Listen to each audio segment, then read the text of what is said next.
ก็ขอน้อมต้อนรับทุกท่านเข้าสู่รายการธรรมะในวันธรรมสวนะวันพระวันศีลต่างสถานีวิทยุกระจายเสียงพระพุทธศาสนาแห่งชาติและสังคมคลื่นเพื่อการศึกษาพระพุทธศาสนาและวัฒนธรรมส่งสัญญาณกระจายเสียงณวัดฝ่ายหินตำบลสุเทพอำเภอเมืองจังหวัดเชียงใหม่ในระบบคลื่นความถี่ FM 104.50 เมกะเฮิรตซ์ซึ่งอำนวยการถ่ายทอดโดยท่านผู้อำนวยการท่านเจ้าอาจารย์พระครูสมุวิสุวัตรวรกิจโจท่านเจ้าอาวาสวัดฝ่ายหินท่านผู้อำนวยการสถานีวิทยุร่วมกับต่างวัดวังสิงคำตำบลประแดดอำเภอเมืองจังหวัดเชียงใหม่ก็ได้จัดรายการพิเศษในโอกาสธรรมสวนะวันพระวันศีลในช่วงฤดูกาลเข้าพรรษาอันเป็นช่วงที่โรคระบาดโควิด -19 กำลังแพร่ระบาดและทางราชการได้มีการจำกัดคนเปิ่นบ่ฮื้อรวมกลุ่มกันดังนั้นเพื่อเป็นการอำนวยความสะดวกให้ญาติโยมทั้งหลายก็จึงได้จัดการฟังเทศน์ธรรมะแบบออนไลน์ทางสถานีวิทยุและก็ทาง Facebook ซึ่งในทาง Facebook นั้นก็เป็น Facebook ของห้องส่งสถานีมรดกธรรมของวัดวังสิงคำแล้วก็ทาง Facebook ของ104ธรรมะคลายเครียดของวัดฝ่ายหินตลอดจน Facebook ของสาธุชนญาติโยม FC แฟนรายการที่ได้เข้ามาติดตามรับชมรับฟังแล้วก็กดแชร์กดไลค์กระจายเสียงธรรมสู่ญาติโยมมิตรฮักในกลุ่มเพื่อนๆได้รับฟังกันอย่างทั่วถึงรายการนี้ดำเนินโดยกล่าวกับผมอาตมภาพพระครูวิสิทธิ์ศรีลาภรณ์เจ้าคณะตำบลป่าแดดเจ้าอาวาสวัดวังสิงคำตำบลป่าแดดอำเภอเมืองจังหวัดเชียงใหม่เป็นผู้ดำเนินรายการศีลนี้เป็นศีลวันพระวันศีลทวนที่3แล้วเนอะเป็นวันพระวันศีลที่3ท่านผอ.อาจารย์พระครูสมุวิสุวัตรถ้าคอนโทรลอยู่เมตตาเอาภาพขึ้นหน้าจอกันเนอะทำบ่เป็นกลัวมันล่มไปตอนนี้หน้าจอหันภาคเดียวแหมภาคมันบ่หันเมตตาได้คอนโทรลในนี้แล้วก็พอให้กำเนอะที่หน้าจอห้องส่งนี่ตอนนี้มันขึ้นภาคเดียวแถมภาคมันบ่ขึ้นอย่างกูเตื้อตะกี้ไปกดใส่ยังมันบ่ฮู้มันไหลขึ้นไหลลงแต่ตอนนี้มันถ่ายเอาได้แต่ว่าแหมช่วงหนึ่งก็ว่าจะปล่อยมันอยู่อีกก็อย่าอีกแล้วครับเอาขึ้นไปตามมุมบุญกรรมเอาขึ้นไปมุมบนกรรมเพราะว่ามันไปบังตัวหนังสือตัวนี้ครับขอบพระคุณหลาย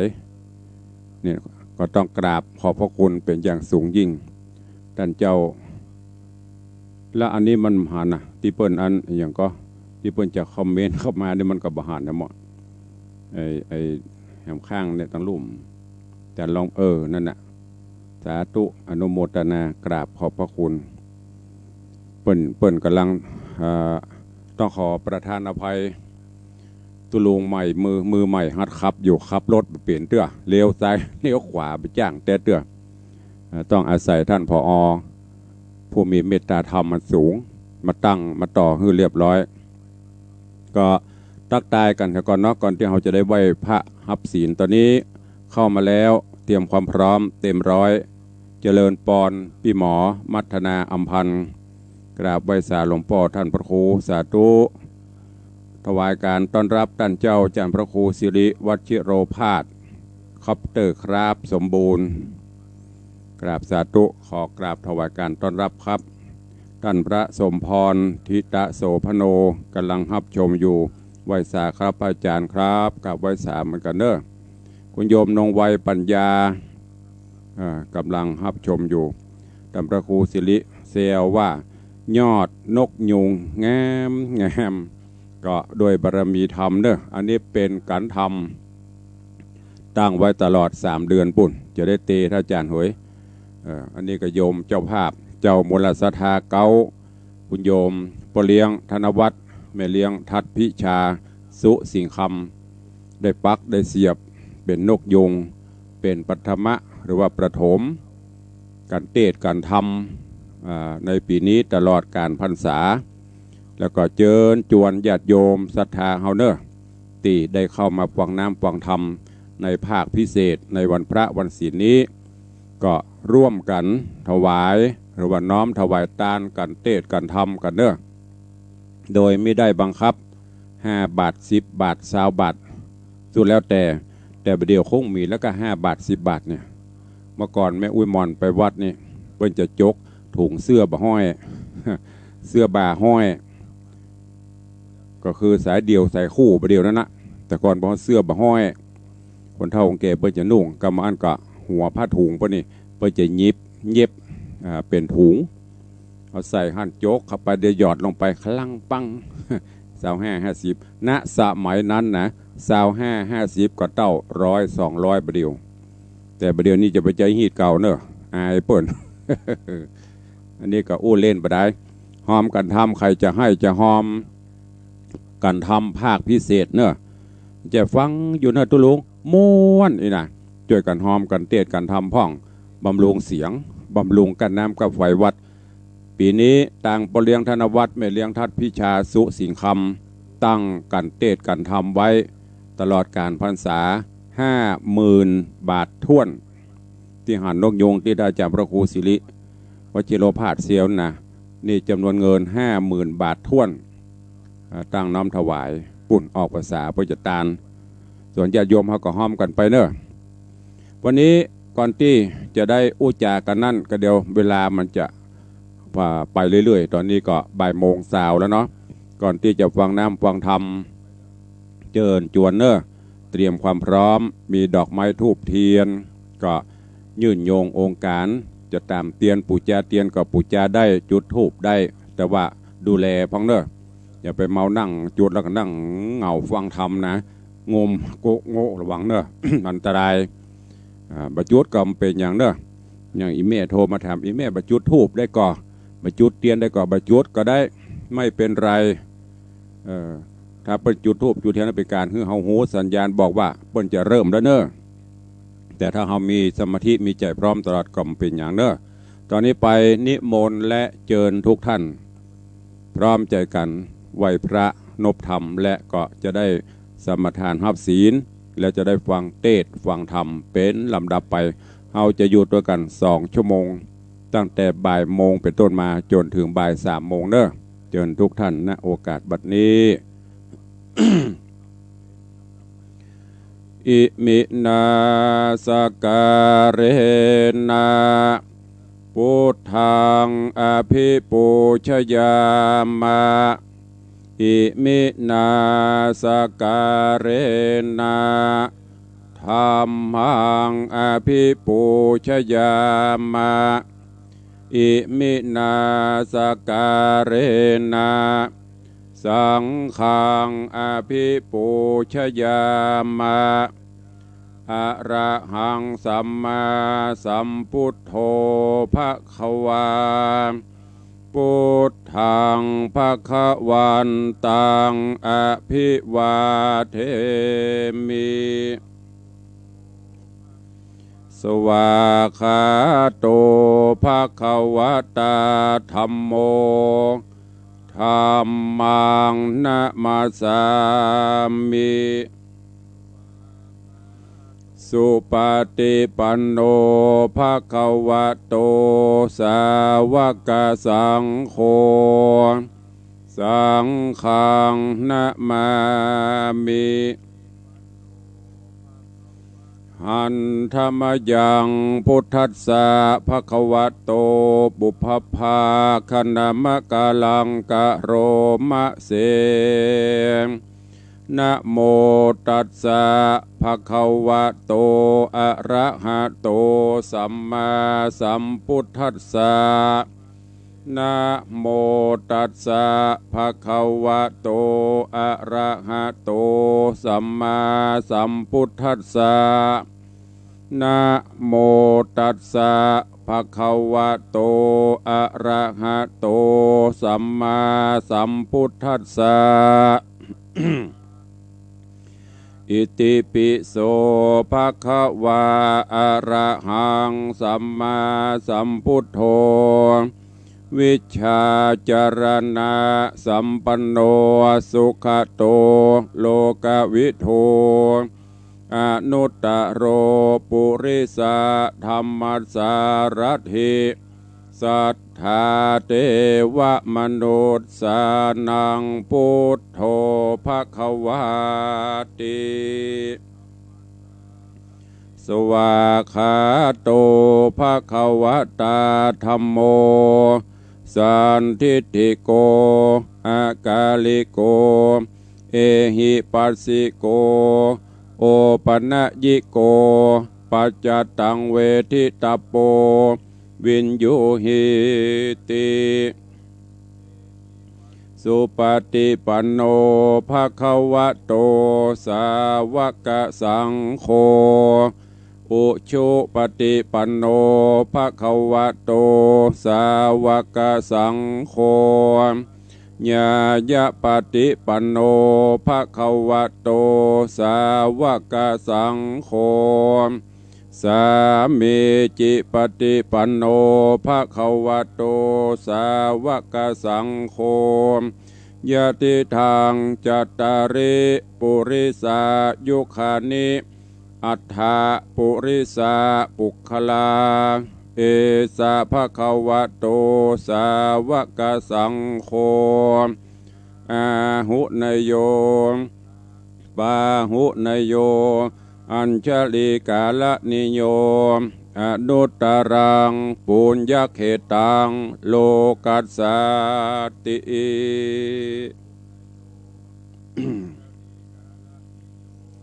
ก็ได้นำป่าทุกท่านเข้าเฝ้าองค์พระผู้มีพระภาคเจ้าผ่านไปเป็นที่เรียบร้อยตอนนี้ไปอุบาสกอุบาสิกาพอออกไม่ออกศรัทธาเนอะกลั่นจิตกลั่นใจให้ใสสะอาดพร้อมใจกันสมทานหับศีลตรวจตราศีล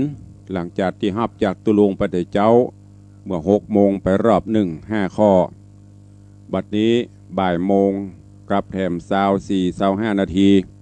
ตรวจตราดู5 ข้อยังครบเหมือนเดิมไหมถ้าบ่ครบก็สมทานต่อไปแล้วก็เอาไปปฏิบัติณโอกาสบัดนี้เนอะ นะโมตัสสะภะคะวะโตอะระหะโตสัมมาสัมพุทธัสสะนะโมตัสสะภะคะวะโตอะระหะโตสัมมาสัมพุทธัสสะนะโมตัสสะภะคะวะโตอะระหะโตสัมมาสัมพุทธัสสะ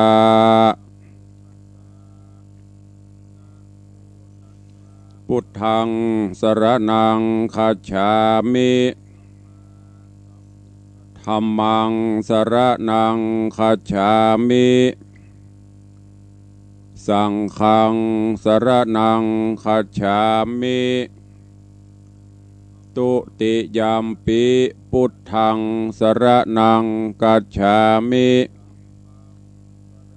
ตุติยัมปิธัมมังสรณังคัจฉามิตุติยัมปิสังฆังสรณังคัจฉามิตติยัมปิพุทธังสรณังคัจฉามิตติยัมปิธัมมังสรณังคัจฉามิตติยัมปิสังฆังสรณังคัจฉามิต ปานาติปาตาเวระมณีสิกขาปตังสมาติญามิอะตินนาตานาเวระมณีสิกขาปตังสมาติญามิกาเม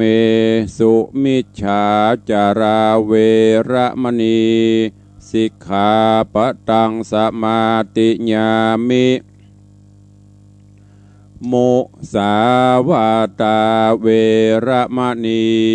สิกขาปตังสมาติญามิสุราเม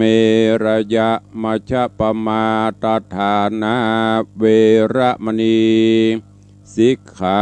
ปตังสมาติญามิอิมานิปัญจสิกขาปตานิสีเลนะสุขติงยันติสีเลนะโภคสัมปตาสีเลนะนิพุติงยันติตัสมาสีลังวิโส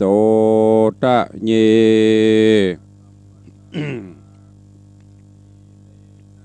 ได้ไหวพระสมทานศีลเบื้องต้นเป็นตีสำเร็จไปต่อนนี้ไปจะได้ฟังพระธรรมเทศนาจักกาข้างคำอันลำดับมาถึงยังผูกทวนที่3ผ่านไปวันนี้เป็นศีลทวนที่3แล้วเนอะเผลอแป๊บเดียว3ศีลเข้ามาได้แล้ว37 วันละเข้าภาษามี13ศีลนี้เป็นศีลทวนที่3เหลือเวลาจากนั้นไปแหม10ศีลจะออกภาษาละจะไปว่า10ศีลก่อนเนอะแป๊บเดียวกระโปนไปปุละจะเดี๋ยวยี่เป่งแหมละเรื่องราวของจักกาข้างคำในตอนที่แล้ว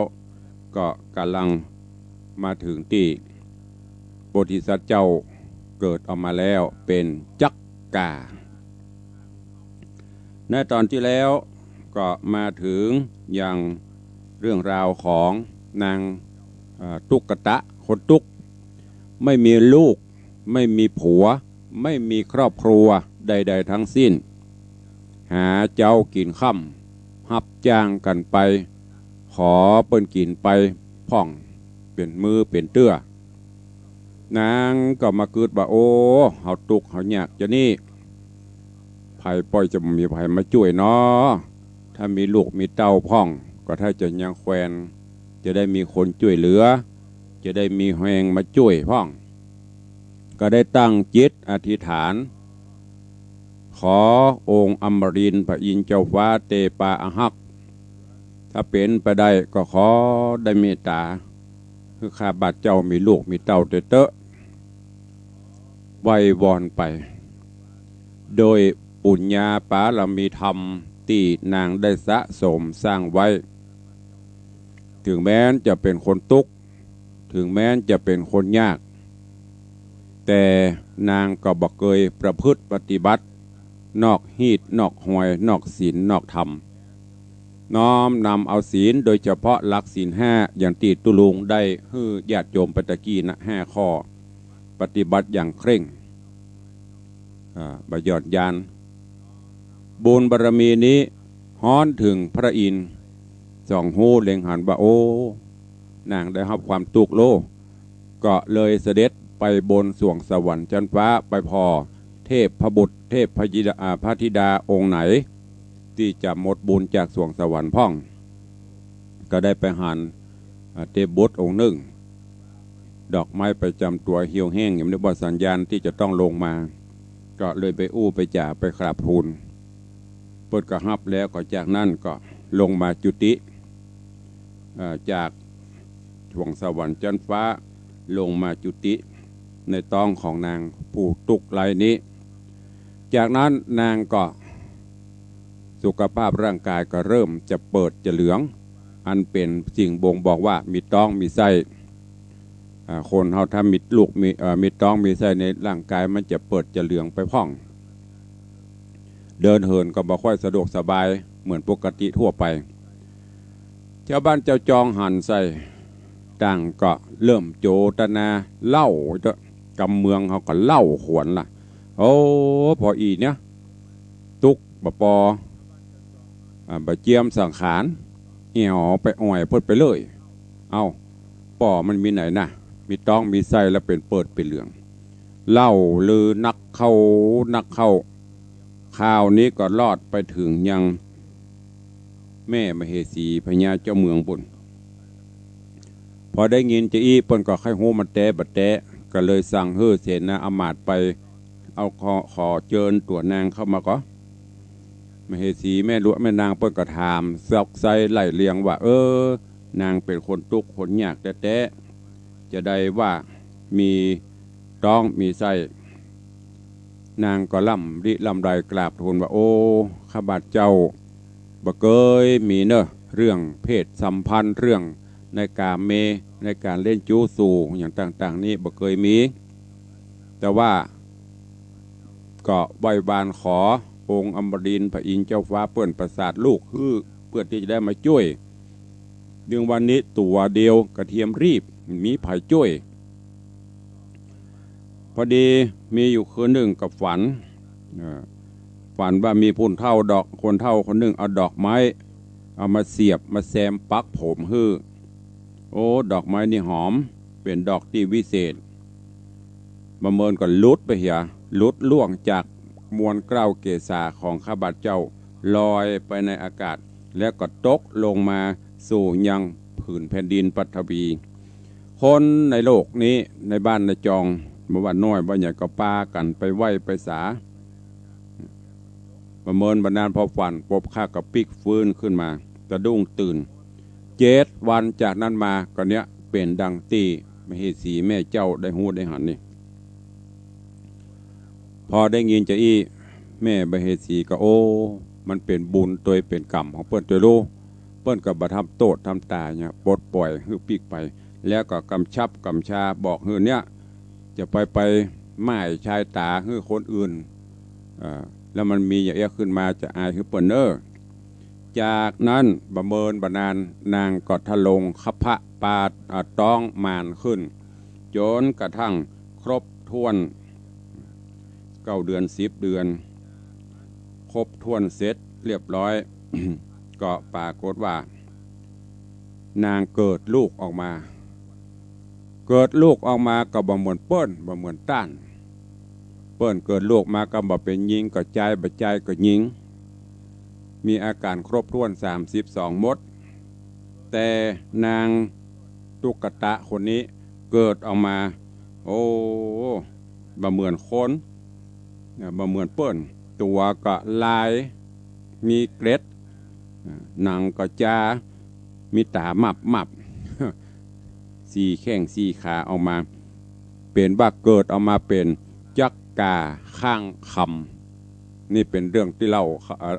เป็นเรื่องเข้าสู่เนื้อหาแล้วเนอะเกิดมาแล้วจักกาข้างค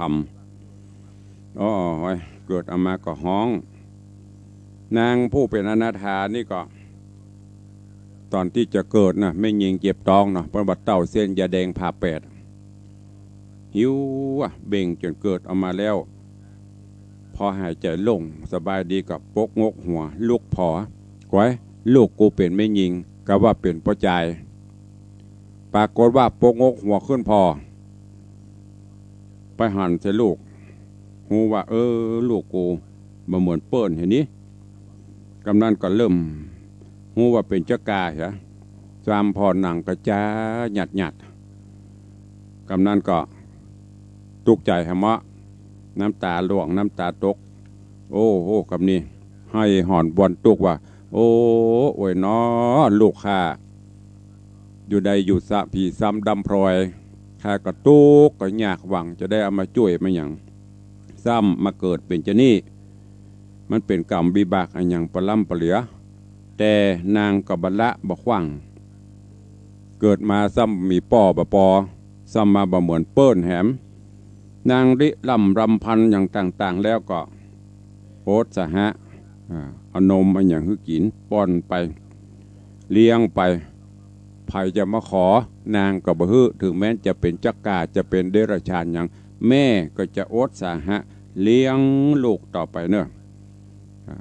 จากนั้นก็ต่างโพธิสัตว์ที่มาเกิดเป็นจักกาก็ฮู้ว่าโอ้แม่ได้รับความทุกข์ต่ำกว่าโลก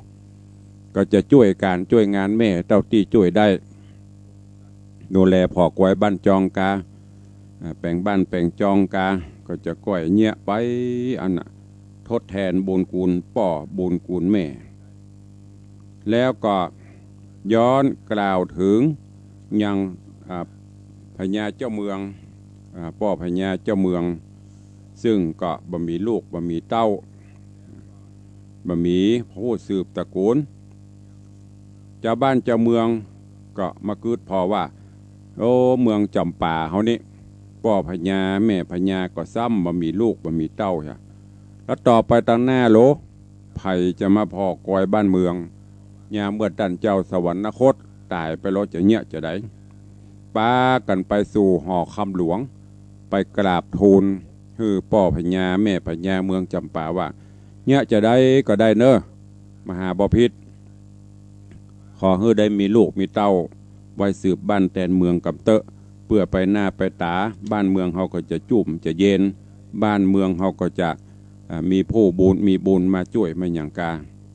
ป่อพญาจำป่าก็ได้ตกลงรับกรรมจากนั้นก็ห้องเอาเทวีมเหสีทั้งหลายเข้าเฝ้าก็บอกว่าโอ้บัดนี้เนอะเจ้าบ้านเจ้าเมืองเฮาไผ่ฟ้าประชาราชเปิ้นก็มีความเป็นห่วงในราชวังเฮานี้ในสำนักว่าเฮาบ่มีลูกบ่มีเต้าเพราะฉะนั้นให้น้องทั้งหลาย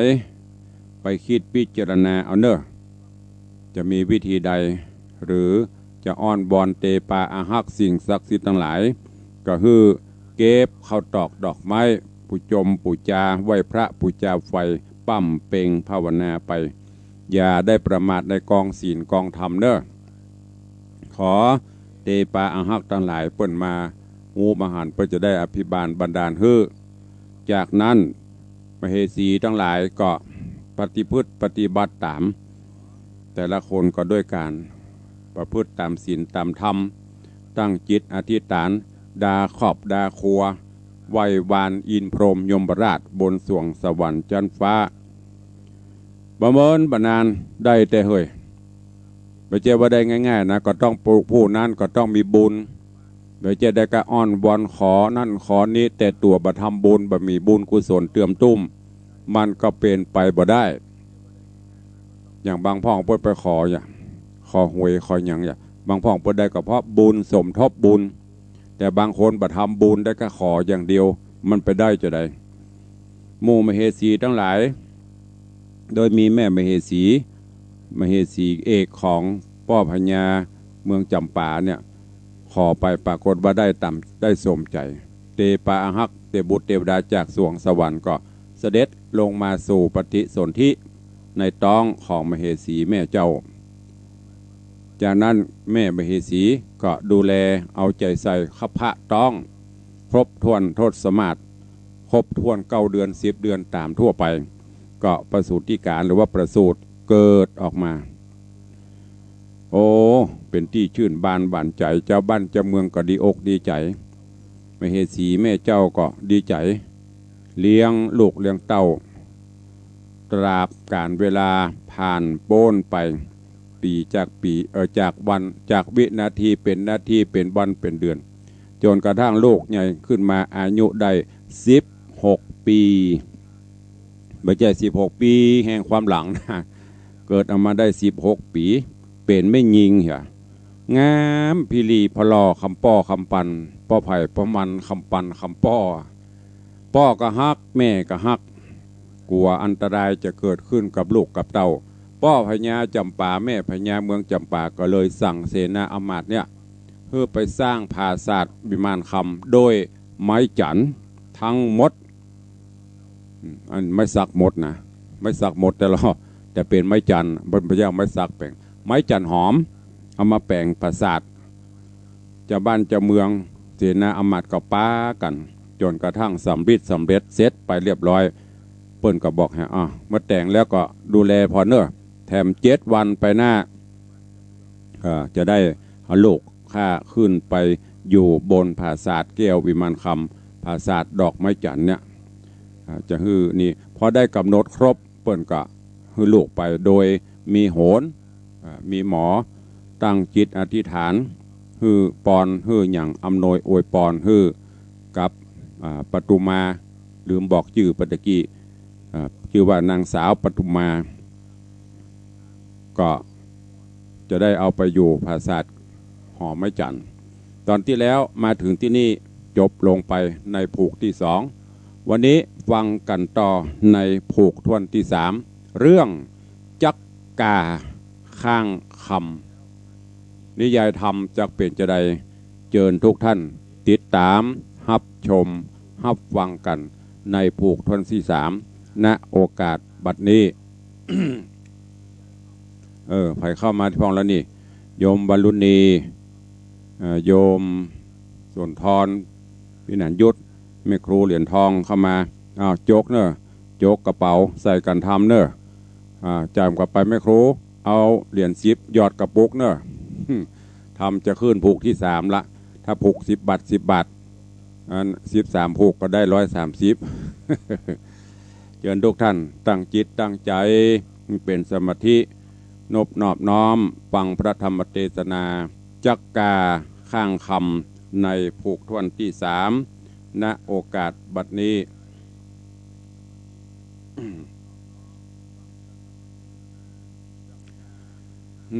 นะโมตัสสะภะคะวะโตอะระหะโตสัมมาสัมพุทธัสสะ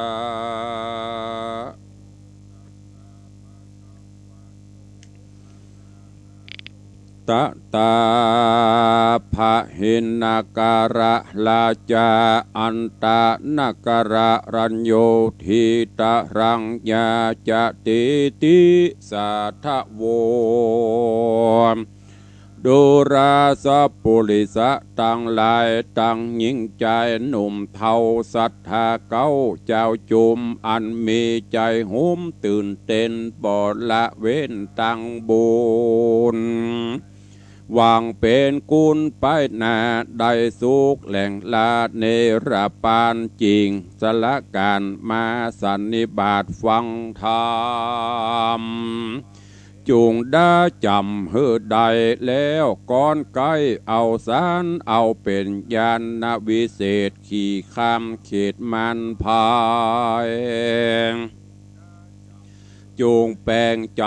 ใส่จืนจ้อยตัวตามถอยกรรมทำบาดีแดดเตอะตะตาในกาละนั่นใส่กันวัดดาวไทยต่างเมื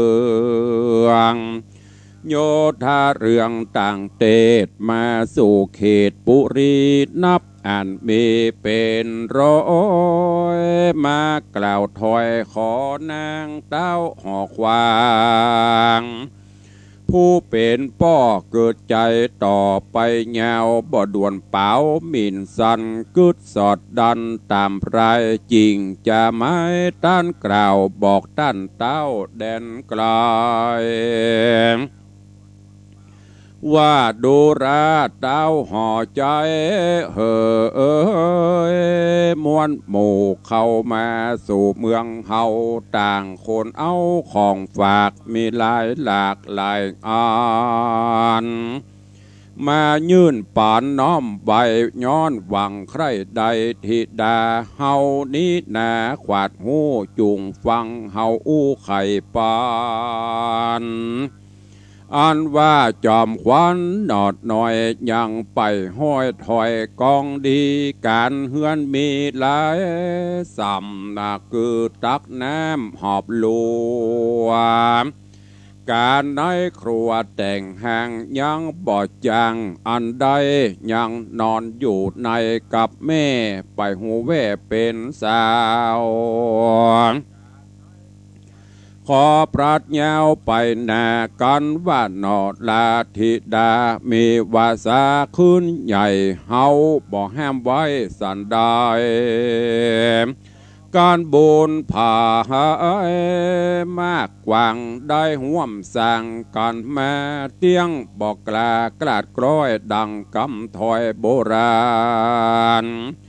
ได้ไข่ขานว่าไว้ว่าของกวนใดมามือเป็นดังลือก็แล้วบอกกลาดเกลียวผิดพานแม่นอยู่ไกลกันต่างเตศโคงดาวเขตธานีแดนดงรีเถื่อนทำไกลย่านน้ำกงกาเตี้ยงได้มาบอกกราดบวิดขาดเสียนายโบราณขา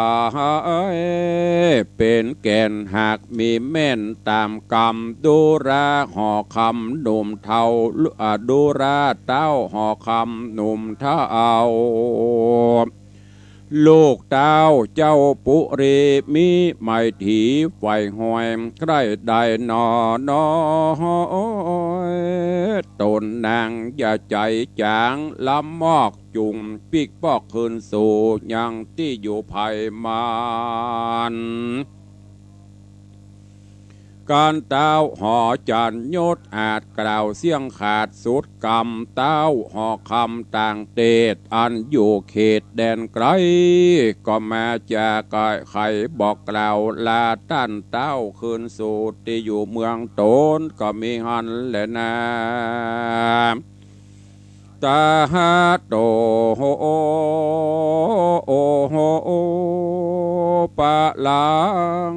ทัดแต่นั้นไปนะนางนอดลาปัตุมาอยู่พังกายอดซอยงามบอดน้อยห่อจันคนลือกันสะเศร้าพับแผ่นดาวปุรีควายธานีต่างเตศตัวดาวเขตแดนไกลว่าลูกเต้าห่อใจเจ้าฟ้ายศอาจกราจำปาอยู่พังกาภาษาดงามสะอาดเปิงแปลงโดยไม้จันแดงก้ามากจันขาวหากเป็นยามีคันธารสเราหอมตัวเต้าราชธานีอันวาดนางบุญมียอดซอยงามบ่อน้อยหนาดำมีวาจาปากม่วนบ่ปากห้วนจ่าแข็งใจเปิงแปงสะอาดมุมใส่บาดยอตาน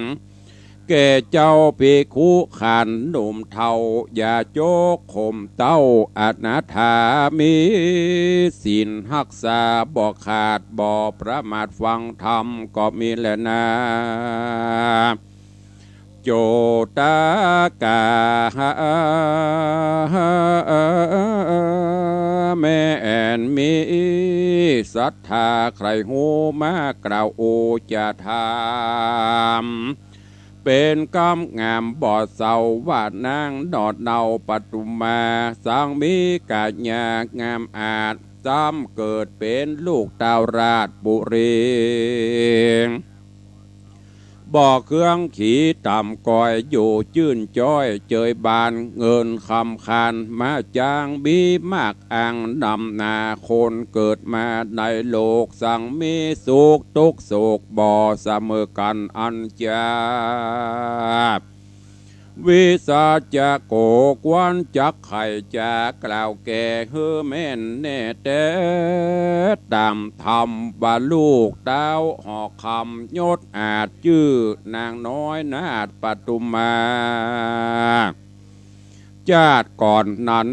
นางดอดเดาเกิดเป็นลูกเต้าพลานปลากันเจ้าปิตาปอดไทยหาป่าได้มาเฮือน ตัวได้เฟื่อนดินดาวนางฟั่งเฝ้าเอาปลาไปปล่อยทาลาภายแผ่ผู้เป็นแม่เล่งหันจริงไข่ปันกล่าวโอฮือผัวมันหูขี้ยาม ปู่ปราณป่าผู้เป็นปอโกธาต่อลูกน้อยจริงนำไปปล่อยโด่งตาลตุกป่าวันเอาไม่เกิดแก่นางนาไทยบุญมีนางโศกีลายแหลดน้ำตาแผ่ลำลายริร่ำไรร้องไห้อยู่จะใจไปมาตีนั่นยังมีสองขาปู่เท่ามาสอดลาดดงรียังมีสองขาปู่ป้ามาสอดลาดดงรีหันนางโมนีนอนน้อยมีใจหอยโมโตจิงเข้าไปจูบ่จะถามนางนอนลาบุญนานางนอดลาบุญนำการหูกรรมที่ถอยก็ปาดนางนาดหน่อยไปสู่ยังที่อยู่เกหามนัสสาจื่นสู่หักนางกินกรูนอนลาดังลูกเต่าน้อยโตนส่วนนางตามนนอไทยบ่มัดไม่เครื่องขีมยังมีใจดีไฟหอยการหันคนใหญ่น้อยยิ่งใจศรัทธาหลายบอกขาดเขาสร้างอาวาสเป็นตาลตังวิหารหงโบสถ์นางมีใจปราโมทยินดีฮือคำขณิกมีน้อยน้อยด้วยใจชื่นจ้อยเจยบานยาเมื่อนางฮือตานนั้นโสดแผ่นดินนะโยดปอไหวดอยดงไพรปอลันน้ำมหาสมุทรปันตีฟองไหลหน้านองหน้าเนือกเทวดาความเขือกแห่กันเสียงเนื้องนันอดเอาไปตัวเต้าโลกาเหตุนำแหนนั่นใส่อันนางดอไทยฮือตานโดยใจบ้านผ่าเสดอันนี้ทรงเกิดหลวงลายก่อนนางตายพระอากนาจากลุมฟ้ามนุษย์สาได้เกิดมาเป็นเทวดาอยู่สังผาสัตว์กวางเมืองสวรรค์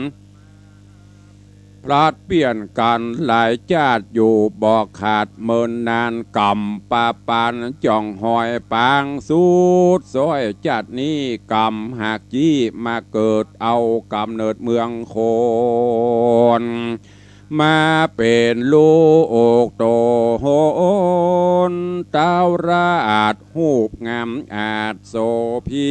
ษดังกำปีแต่ไทยใครกล่าวไว้เมินมา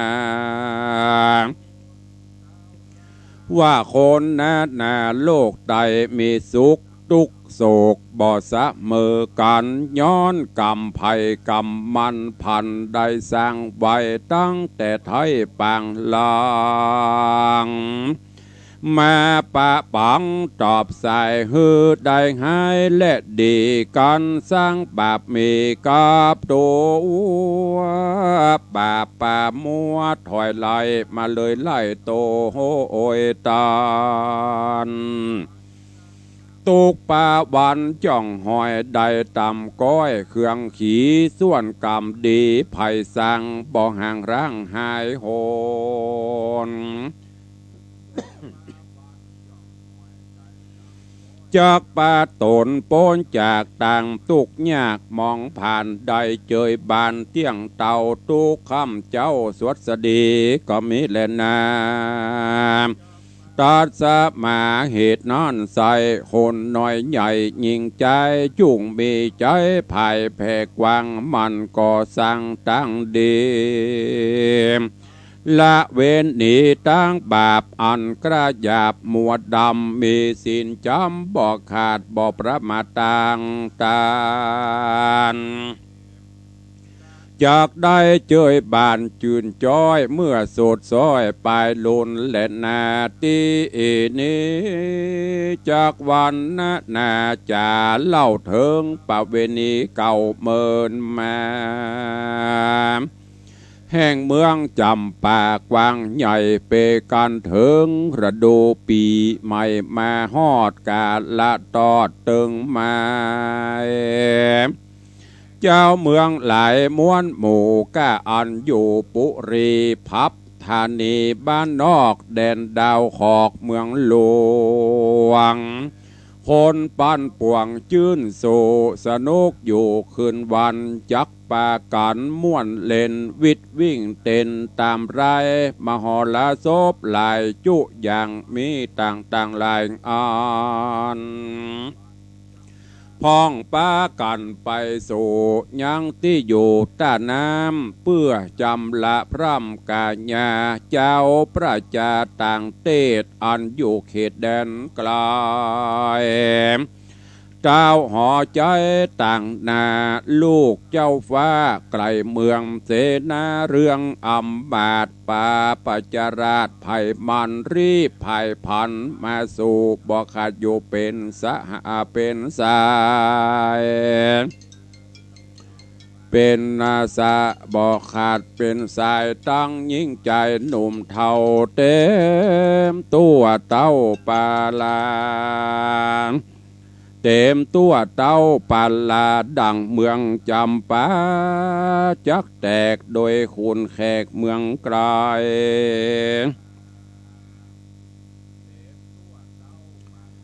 ย้อนเขามีใจมักไฟใครหันปีใหม่เวียนมีประเพ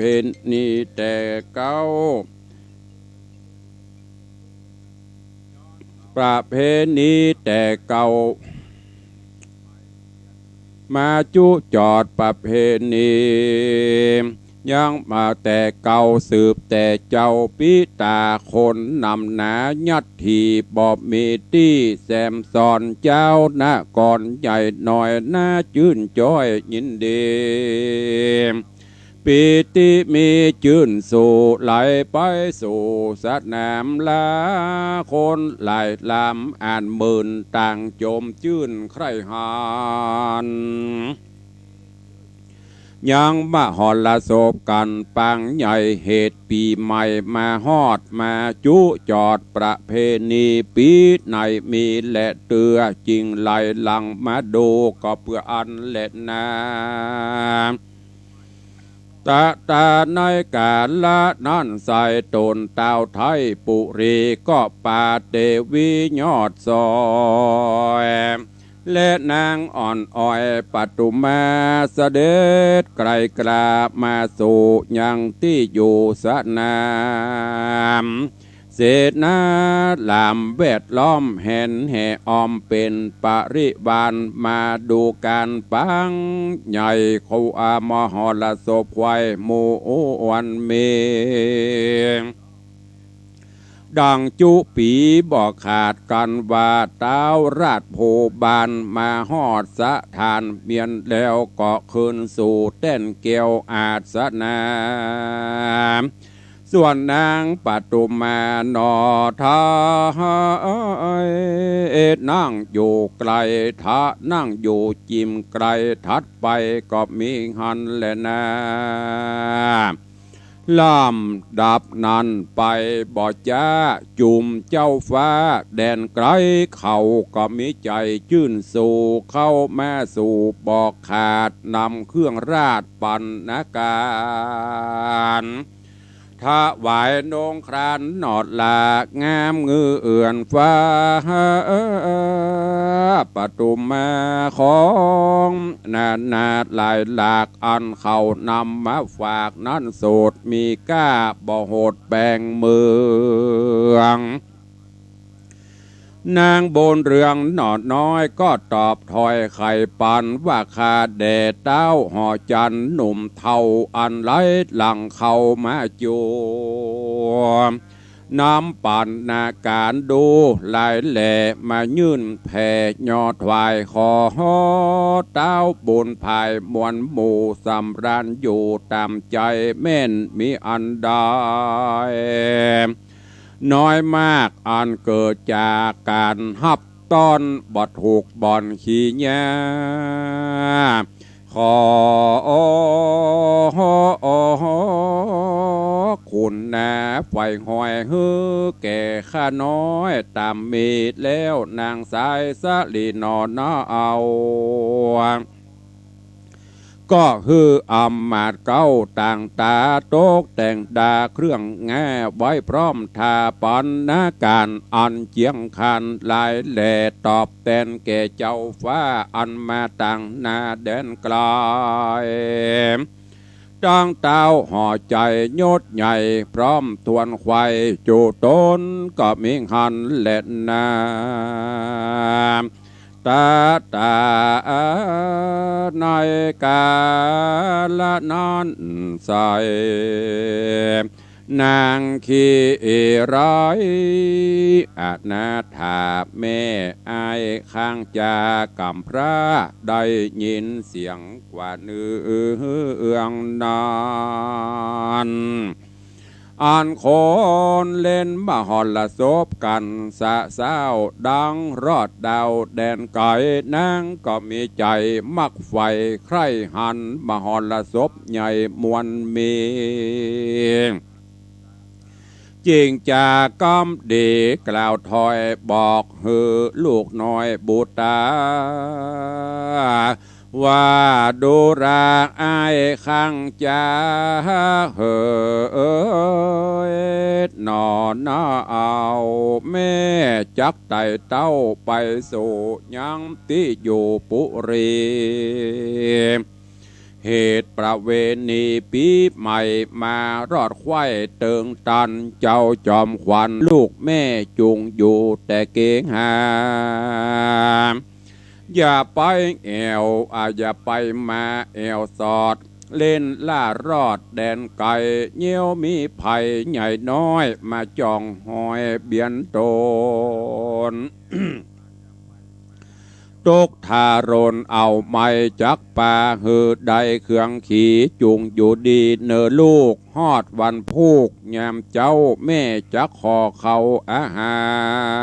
รโภชนาการกลวยอ้อยมาฮือลูกน้อยสายตาจุงอยู่เกหาทากวยแม่เตอะเนอเจ้าเฮยว่าอันโสโปติสัตโตอันวาดนอโปติสัตเจ้าไอ้ข้างคำได้ยินกรรมแม่ไทยได้สั่งไว้ใครจะว่าจากไปสู่ปาราเตตองเฮออยู่ห้องเฮือนโตนนอตัดสะปนหน่อยนาดได้โอกาสกำไปว่าดูราใส่ใจเฮอแม่จะเอาข้าขอไต่เต้าตัวไปสู่แก่ปุรีดูมะหรสพมีปังใหญ่ปีบไม่ไข่มาหอดข้าขอสอดตัวไปข้าขอสอดตัวไปส่วนนางใส่ใจนอไทยก็ห้ามไว้ไข่กำบาดูราเจ้าข้างคำเฮ้ยจุงกึดทีแม่กล่าวจี้ไข่จามเฮ้ออยู่เกงหาถ้าแม่วันพูกแต่ยำเจ้าไงแม่ก็จักพันภายไต่เต้ามาหาเจ้าตาปังก้อนลูกบ่ฟังแม่กล่าวเตียงด่วนหาวเตียงด่วนหาวตายไปเงียวมีไผ่มากล้ำคนเขาย่ำเจ้าตายหมาแมวลายสอดล่าจักกาบกว่าตื่นญาติย้อนตัวเจ้าประหลาดลำมอกมีงอนออกจอมหัว ซ้ำเนื้อตัวหมนเศร้าสีตีนเต้าหลังแอนยามเจ้าเล่นแกว่งห่างคนใต้กลางยะหยาบเขากลัวจากการกล้าพบตนเขา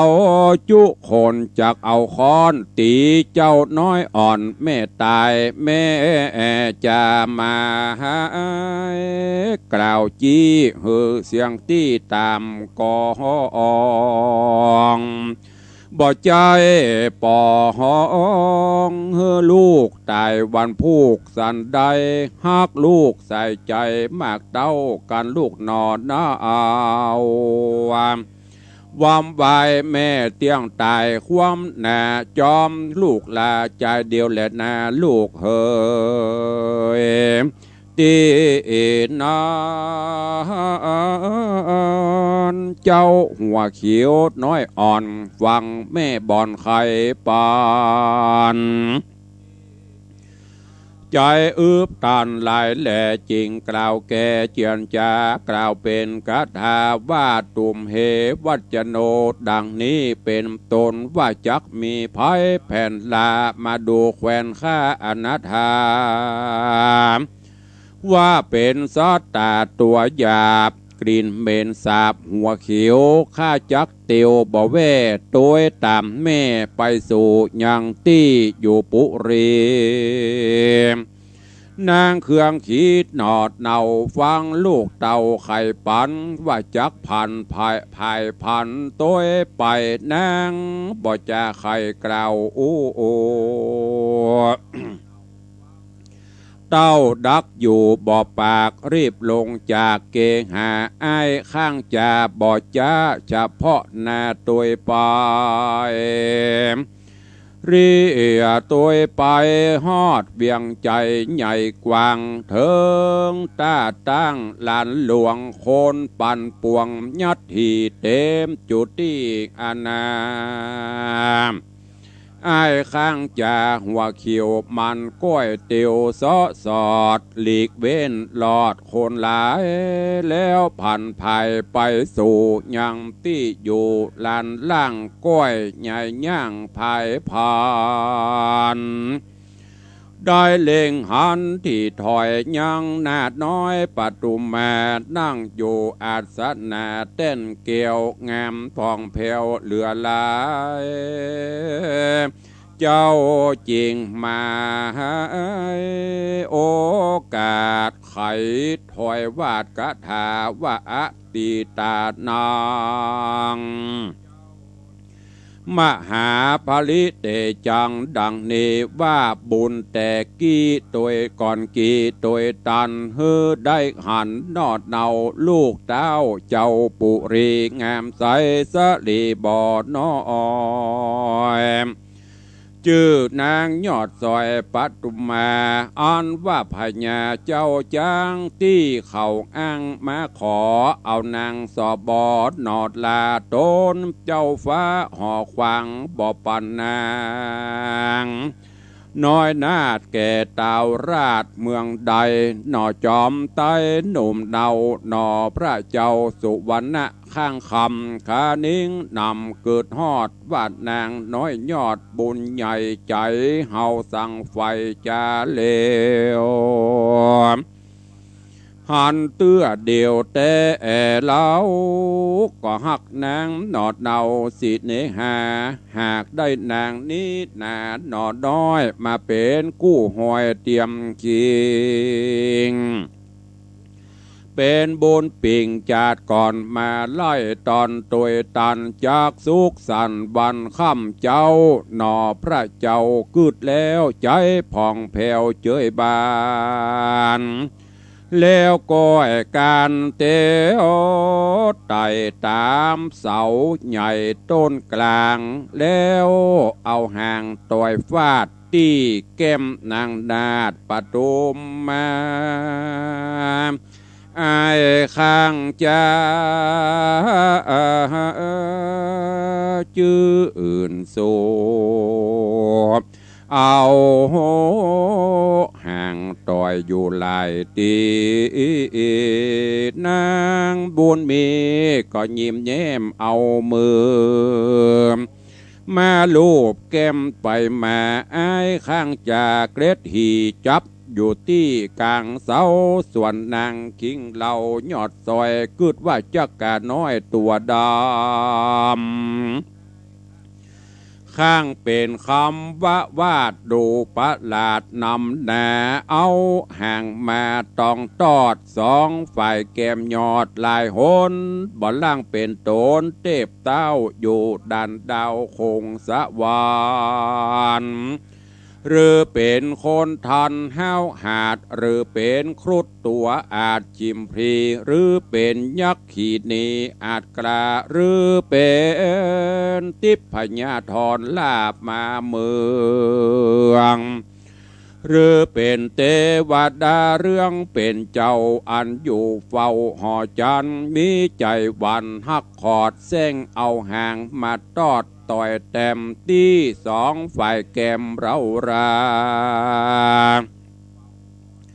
นางปัตุมานอดเนาเกิดสอดเล่าขะนิ่งในยังมีใจบ่แล้วก็เหลวพอเจ้าหนอแก้วข้างคำส่วนเจ้าบุญนำหนอดลาก็รีบกว่าเตียวไตลงจากเสาใหญ่บัดเดียวแล้วรีบเร็วคืนสู่ยังที่อยู่เฮือนโดนก็มิหันเล็ดนาตะมาถังปะกาเซนโตโอโหตามาถังปะกาเซนโตสัทธาหะสัทธาอันวาสัพปัญโยพระพุทธเจ้าใครบอกเล่านิยายธรรมยังนาน้ำไปแจงพระจิงแสงเตสนาวาอะหังวิปากังดังนี้เป็นตนภิกขเวดุราภิกขุตังลาตนเป็นสายอริยญาติละเสียงขาดตันหาปางเมื่อเฮาตถากตาเจ้ายังกตากตะเจ้าวิบากเก่าปาปันได้เกิดเป็นสัตว์เดรัจฉานตับจ้าอยู่ในคาบจักกาข้างคำก่อนแนะนำเตียวไตลอดแข้งขาคนน้อยใหญ่ยิงใจก้อยพันภายด้านกว่าลัดป่าญาคืนสู่ยังที่อยู่เกงหามส่วนนางอาณาถาผู้เป็นแม่กันมหรสพหลายแหล่เมียนจอดนางก็มาสอสอดสะแวงหายังบุตตานอนนาเอาสะลืมเล่าลายโหนบ่หันย่างตนลูกน้อยนางกึดขะค่อยขะนิ่งนายว่าลูกเตี้ยงไปก่อนหน้านางจริงกว่าคืนสู่ยังที่อยู่เกหาก็หันอ้ายข้างจาลูกน้อยนางจริงกล่าวถอยไข่กามว่าโดราอ้ายข้างคำเผยลูกแม่สังวัดดีนักแก่หันใสยามเมื่อจักไปและเก้ายังไต่เต่าภายพานไปด้วยกันกับแม่สังบอกคืดแผ่ไปยาวสังด่วนเป่ามินสันปิกปอกดันมาก่อนบอกคืดผ่อนทลาอ้ายข้างจ่า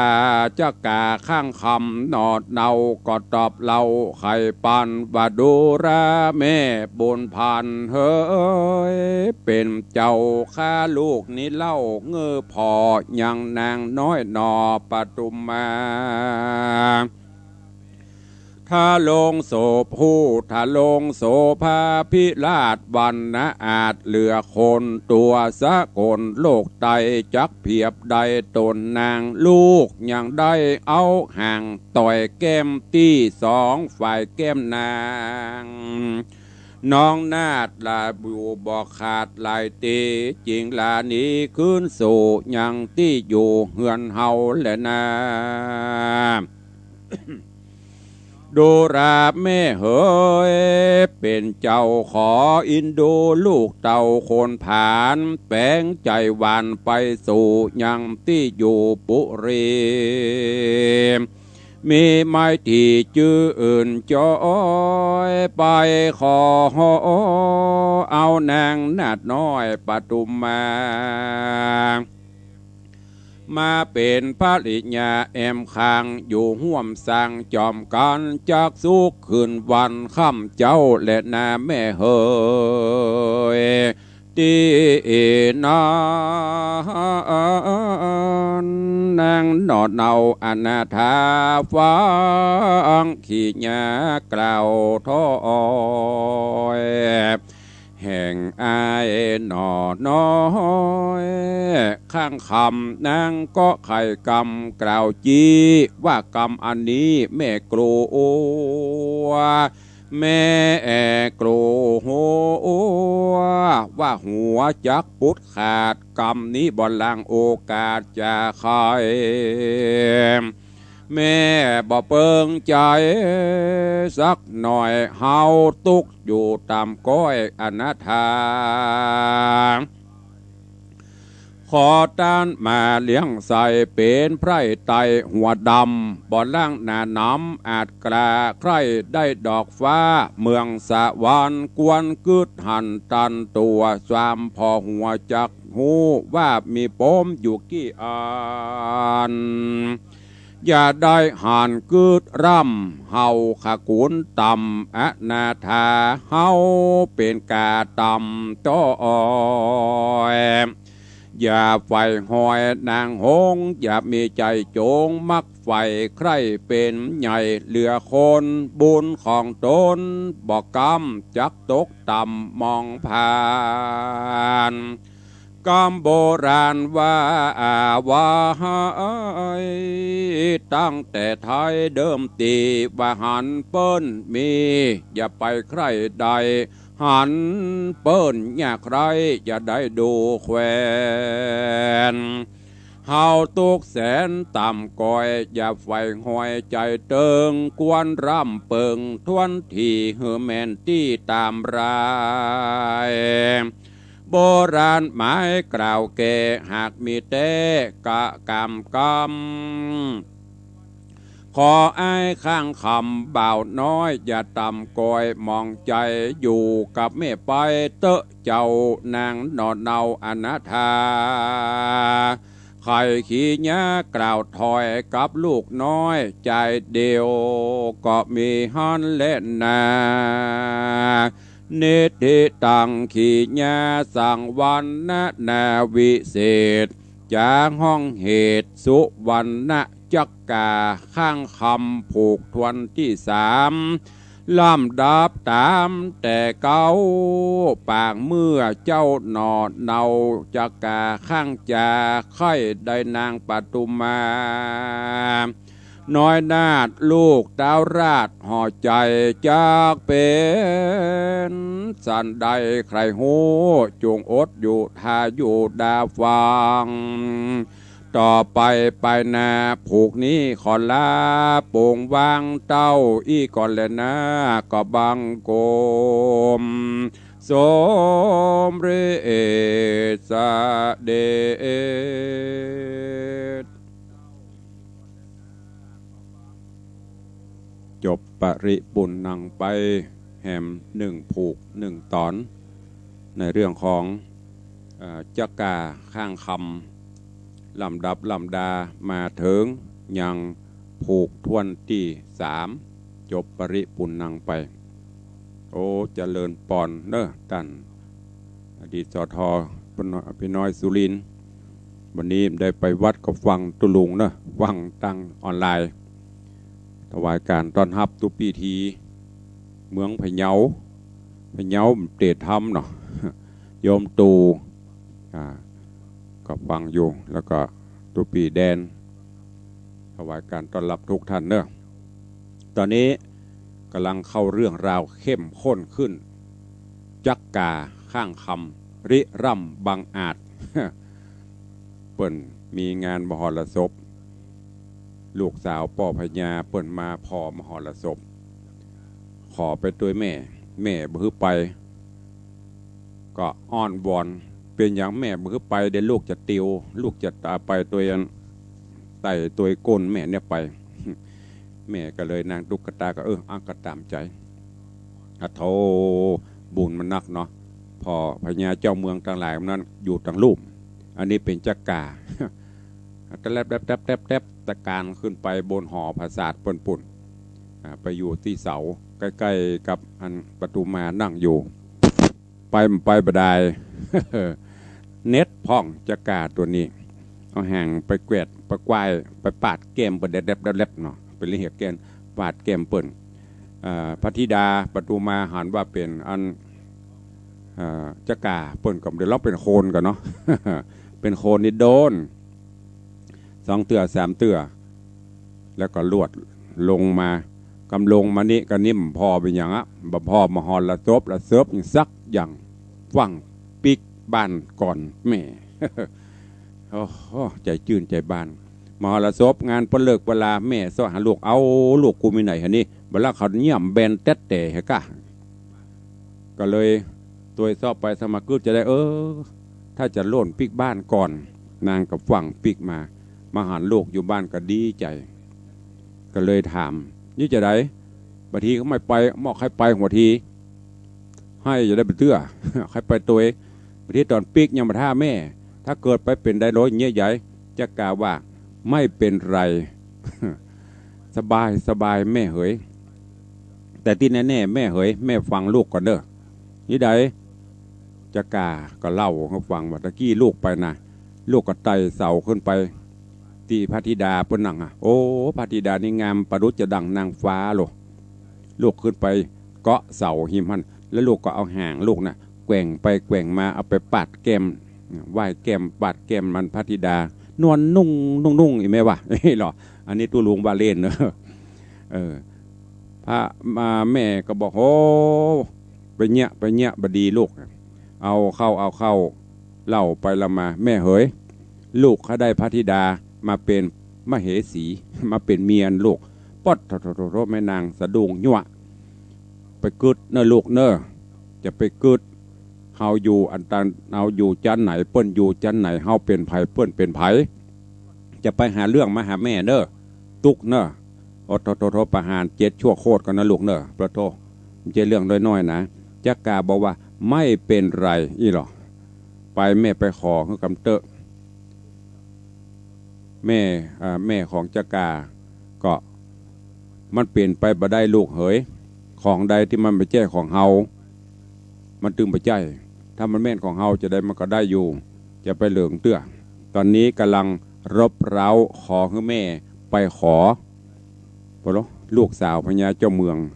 จะได้จักกาเป็นผัวอีก ทุกอย่างมันเป็นไปได้นะไม่ใช่มันเป็นไปไม่ได้นะโอ้ทำนี่ว่าไปเรื่อยมันเป็นเพราะบุพกรรมนะกรรมที่เคยเพิ่นได้สร้างได้ห่วมกันมาจะอยู่ลืบใดจันใดมันตึงปะกันเหมือนอย่างเฮาทั้งหลายที่มาพบมาปะกันเนี้ยอย่างที่เพิ่นว่านั่นนะถ้ามันบัดใจอย่างก็ที่เขาว่ามันบัดถูกจะตา ถ้ามันบัดถูกจะตานี่นะงามเปียงฟ้าเด้อหันมันก็จังอีนี่หันแล้วก้ายลำคาญบ่ให้บัดถูกจะตาบ่เนี่ยแต่ถ้ามันถูกจะตาแล้วจะได้มันถึงได้หมูจักกันมาก็อันเนี้ยคือที่เปิ้นว่ามันบัดถูกจะตากับจะตาต้องกันอยู่ที่ไหนมันก็ถึงปะกันจะได้บ่าได้จะได้ก้อยติดตามฟังกันไปในศีลที่4ศีล5เนอะศีลจักกาข้างคำในศีลหน้าก็จะเป็นผูกที่4ก้อยติดตามฟังกันไปวันนี้ก็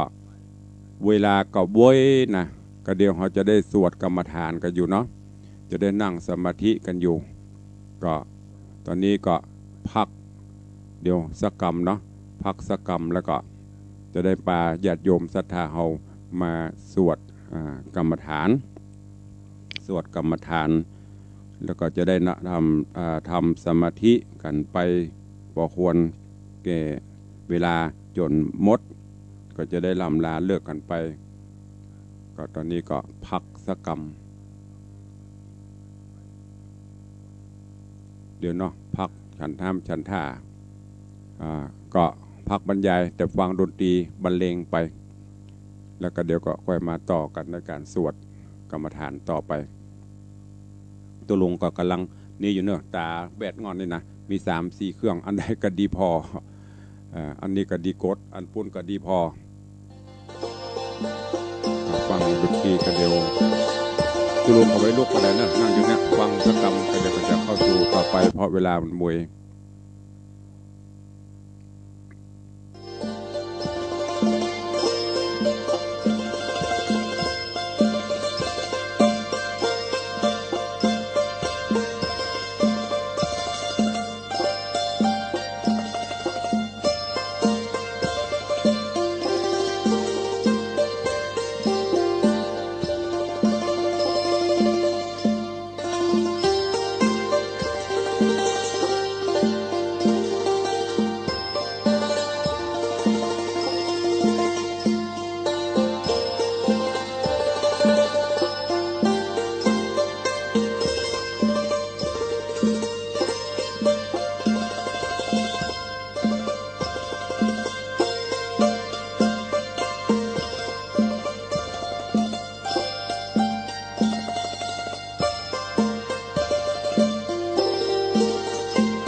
พอควรแก่เวลาเนาะ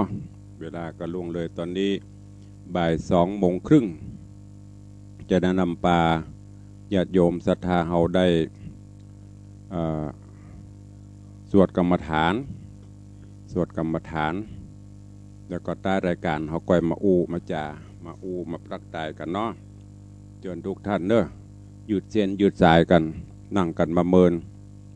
บาทสถามบาทตุเจ้าเริ่มกันมาตั้งแต่บ่ายโมงตอนนี้ชั่วโมงเกิงนั่งอยู่บนพระราชอาณาเก้าอี้นี่ได้ลุกไปไหนเตื้อก็ตอนนี้ไปพร้อมแล้วตั้งอก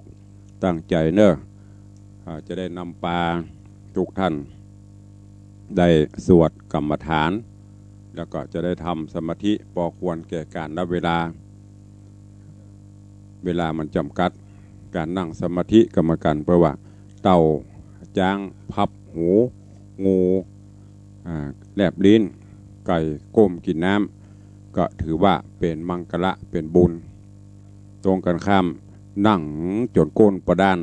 ได้ใจมาเป็นสมาธินั่งรับตาได้ใจไปวนบ้านมันก็ได้เอาเต่าที่เราทำได้กันเนอะตอนนี้ไปทุกท่านพร้อมกันสวดกรรมฐานตามปืนบ้านล้านนาเฮาเนอะนะโอกาสบัดนี้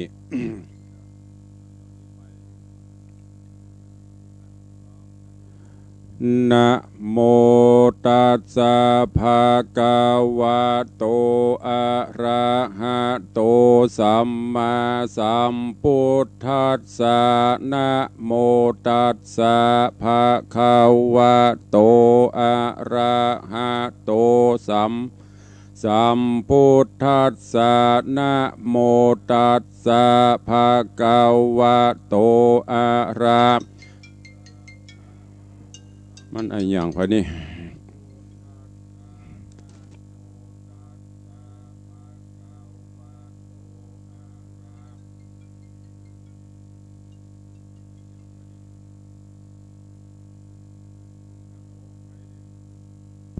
เริ่มใหม่เนอะ3 รอบแล้วไผ่มุโทรศัพท์เข้ามาเพื่อนทำเจ้รายการไม่ใช่แฟนครับ สุมาด้วยเนอะมาฮับก็ไม่ได้ปิดก็ไม่ได้ สุมาอภัยขัดจังหวะเรื่องใหม่นะโมตัสสะภะคะวะโตอะระหะโตสัมมาสัมพุทธัสสะนะโมตัสสะภะคะวะโตอะระหะโตสัมมาสัมพุทธัสสะนะโมตัสสะภะคะวะโตอะระหะโตสัมมาสัมพุทธัสสะพุทธังสารนังคัจฉามิธัมมังสารนังคัจฉามิสังฆังสารนังคัจฉามิตุติยัมปิพุทธังสารนังคัจฉามิตุติยัมปิธัมมังสารนังกัจฉามิตุติยัมปิสังฆังสารนังกัจฉามิตติยัมปิพุทธังสารนังกัจฉามิ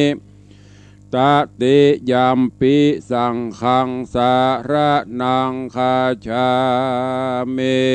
พุทธังเจวิตังยาวานิพพานังสารนังคัจฉามิธัมมังชีวิตังยาวานิพพานังสารนังคัจ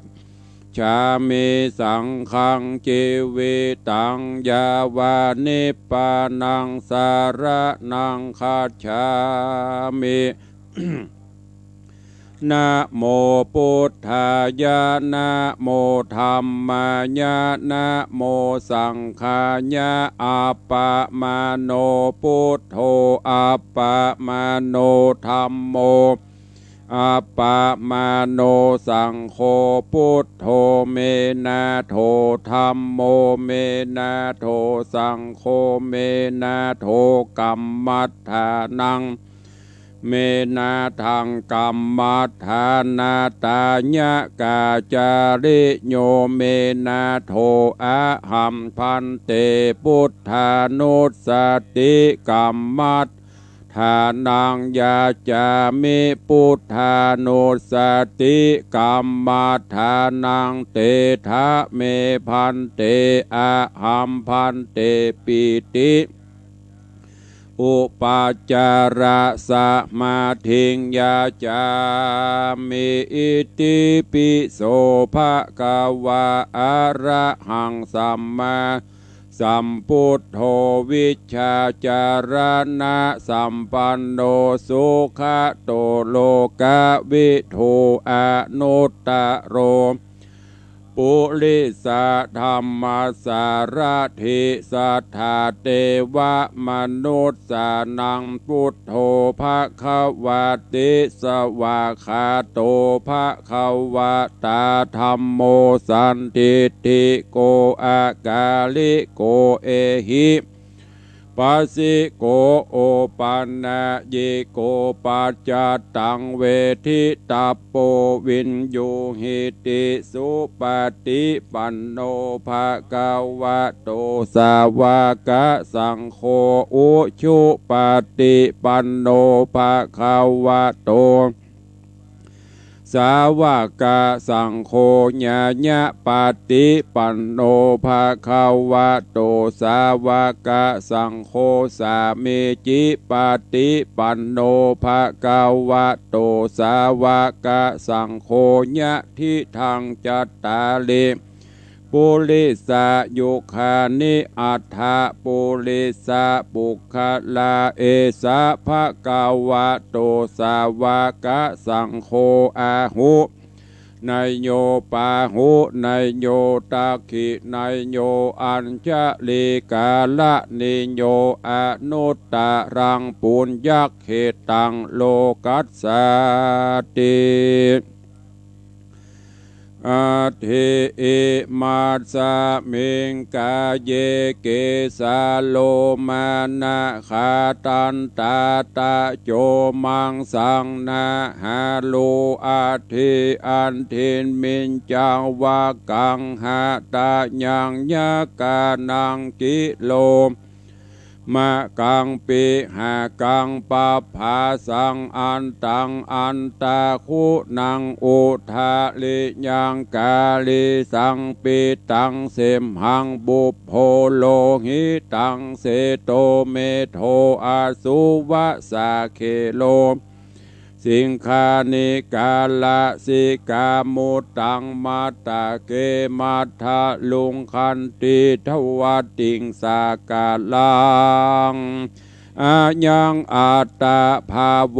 อานิจจังทุกขังอนัตตาอาสุจิอาสุพังอิมังกัมมัฏฐานังปุนัพพะโบติอาจิรังวัตตายังกาโยปัฏฐาวิงอาทิเสสติจุตโธอาเปตะวิญญาโนนิ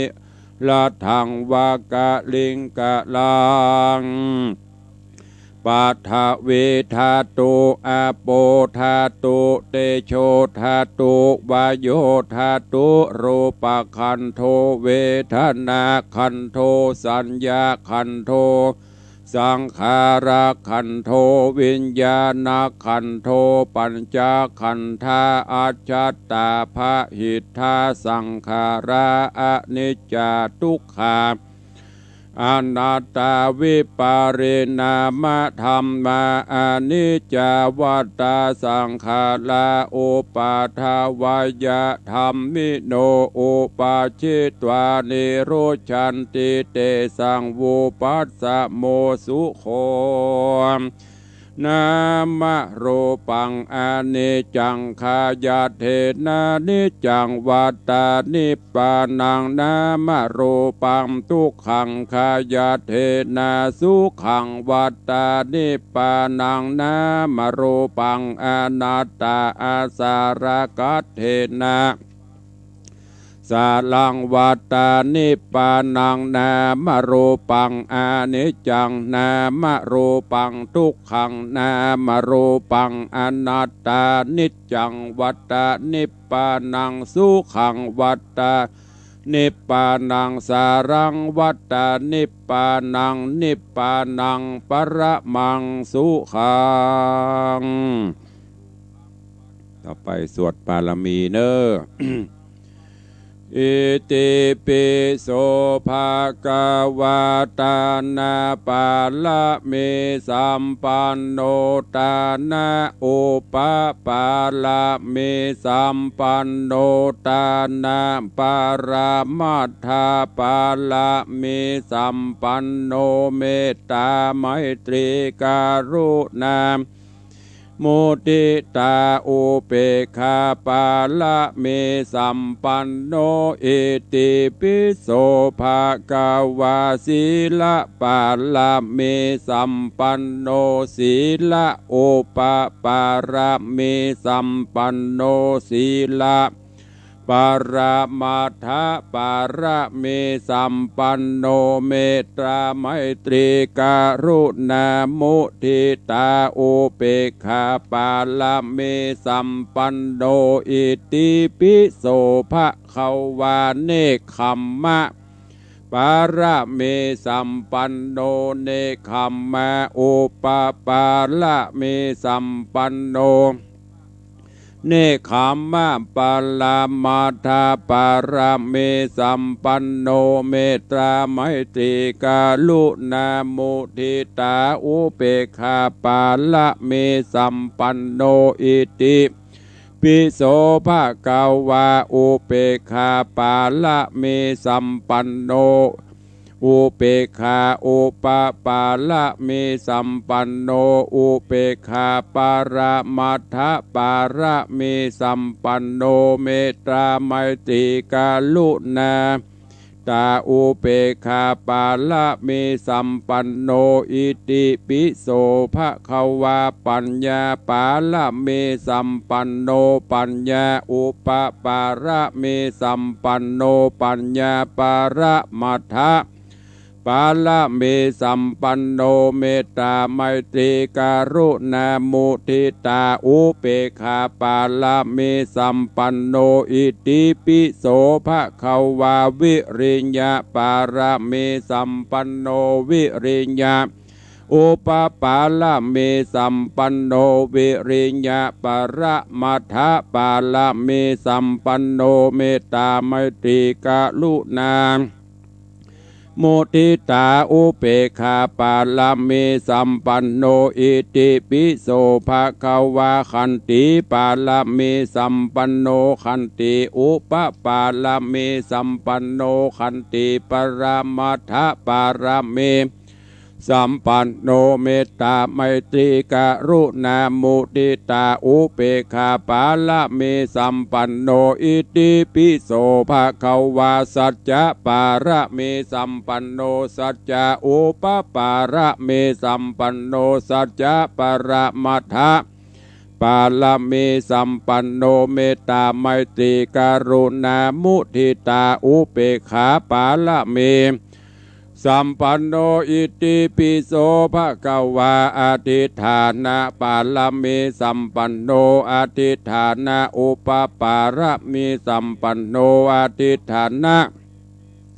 ปรามัทธปาละเมสัมปันโนเมตตาไมตรีกรุณามุทิตาอุเปกขาปาละเมสัมปันโนอิติปิโสภะคะวาเมตตาปาระเมสัมปันโนเมตตาอุปปาระเมสัมปันโนเมตตาปรามัทธปาระเมสัมปันโนไมตรีเมตตาการุณามุติตาอุเปกขาปาละเมสัมปันโนอิติปิโสภะคะวาอิติปิโสภะคะวาอุเปกขาปาละเมสัมปันโนอุเปกขาปรามัทธปาระเมสัมปันโนอุเปกขาปรามัทธปาละเมสัมปันโนเมตตาไมตรีกรุณามุทิตาอุเปกขาปาละเมสัมปันโนอิติปิโสภะคะวาทัสสะปาระเมสัมปันโนทัสสะอุปปาระเมสัมปันโนทัสสะปรามัทธปาระเมสัมปันโนไมตรีเมตตากรุณามุทิตาอุเปกขาปาละเมสัมปันโนอิติปิโสภะคะวาพุทโธพุทโธ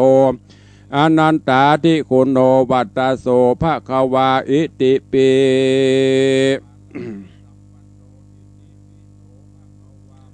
ก็ได้นำปาทุกท่านสวดกรรมฐานสวดปารมีจบปริปุณณังไปตอนนี้ไปก็นำเชิญเจริญพร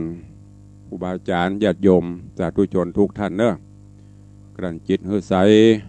กลั่นใจให้สะอาดพร้อมจิตพร้อมใจกันนั่งทำสมาธิภาวนาเพื่อให้ครบองค์สาม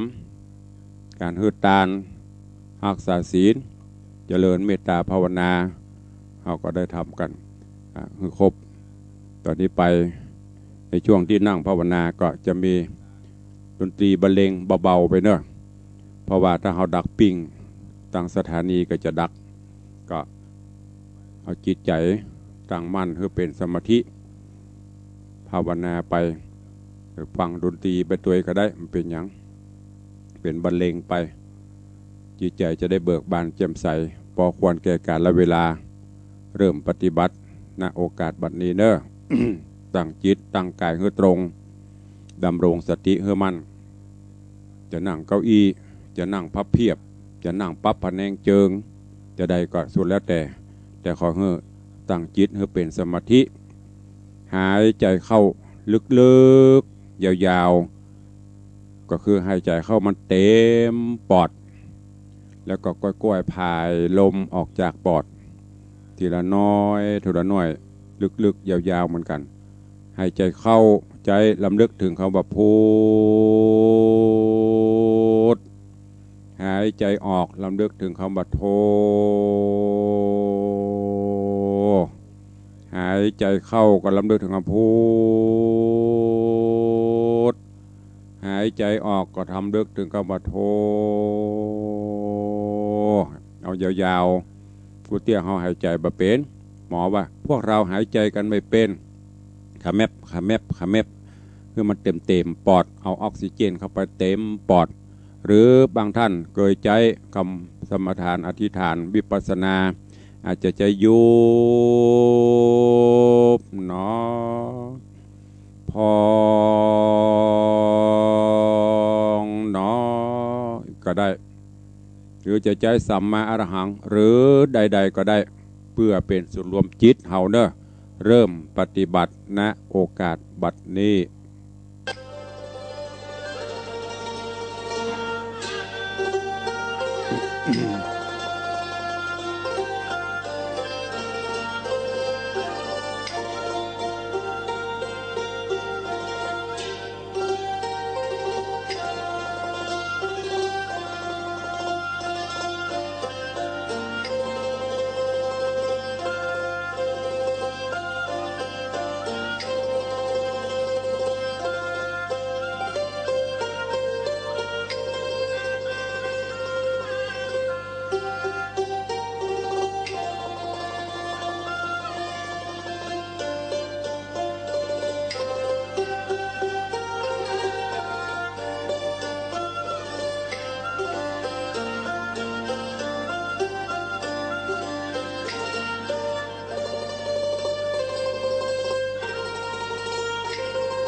พอสมควรแก่กาลเวลา